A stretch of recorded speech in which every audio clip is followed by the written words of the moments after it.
Là maintenant, nous allons représenter l'équation de la droite que nous avions trouvée à travers ces deux points sur les graphiques. Demande de représenter ça, l'équation de la droite, l'équation de la droite que nous avions trouvée à travers ces deux points, nous allons maintenant les représenter sur les graphiques. Alors, on sait que le graphique est l'ensemble des deux droites, c'est-à-dire l'axe des ordonnées perpendiculairement à l'axe des abscisses.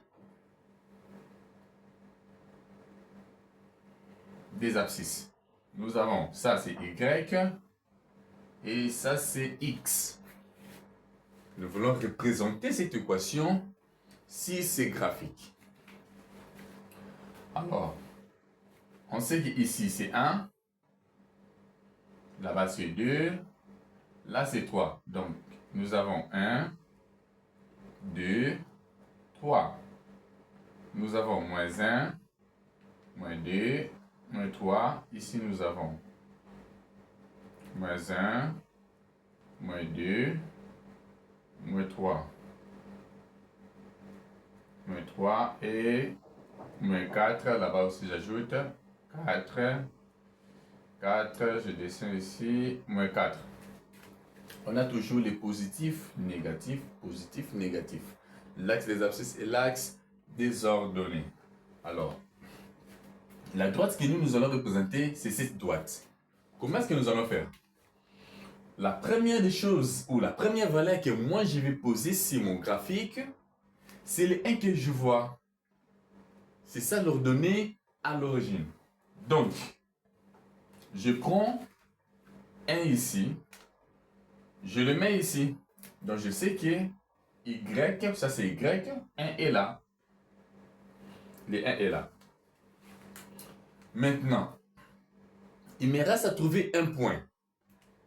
La valeur là que je vais trouver, pour mieux s'y référer, je serai obligé de représenter d'abord la forme de la droite, de l'équation de la droite. Donc, je représente d'abord la forme de l'équation de la droite pour que vous compreniez. Je mets Y égale mx plus p. Voilà la forme de la droite, l'équation de la droite. Mx plus p. Ça, c'est le coefficient directeur. Alors, le p, c'est déjà représenté. Ça y est là. Ça, c'est le p. Alors, je vais aussi représenter m. Je vais représenter m. Quand il n'y a rien, je sais que c'est moins 1. Donc, comme il n'y a rien, c'est 1. Comme il y a moins ici, donc je dirais, il y a un moins 1 là. Mais en bas aussi, ici, nous avons un m sous-entendu. À savoir que ici, le m que vous voyez ici, ça y est là, mais ça ne se voit pas. Comme on parle de moins x, on comprend que c'est moins 1. Puisque c'est moins 1x. Logiquement, c'est ça. Ce que vous voyez là, c'est comme ça. C'est moins 1x.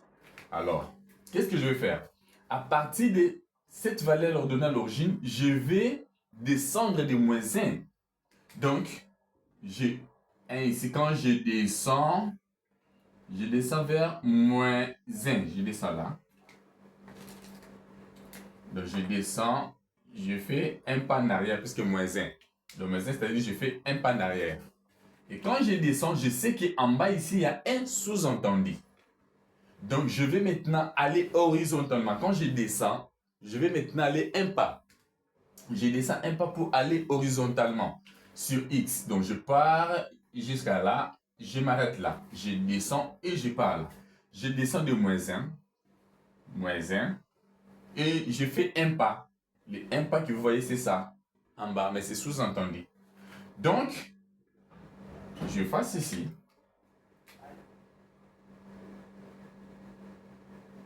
Je fasse ici. Alors, si je vais tracer ma droite va passer sur les deux points. Donc, ça passe là. Donc, j'ai représenté cette droite sur les graphiques.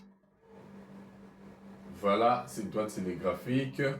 Et là, vous voyez que c'est facile, je reprends l'explication. Moins x que nous voyons ici, c'est mx. Or, quand il n'y a rien, on comprend que les m là, c'est représenté par 1. C'est pour cela, au lieu de dire moins x, je dis moins 1x. Or, moins 1x, ça donne toujours moins x. Alors, moi, j'ai besoin de moins 1 là, moins 1 là, j'ai besoin de ça. C'est ce qui va m'aider à tracer ici. Donc, je mets d'abord 1, il est là, c'est l'ordonnée à l'origine. Alors, le moins 1 est là, m'aide à descendre. Donc, si je monte, c'est positif. Si je descends, c'est négatif. Comme c'est moins 1, je descends de 1 pas. Je descends ici.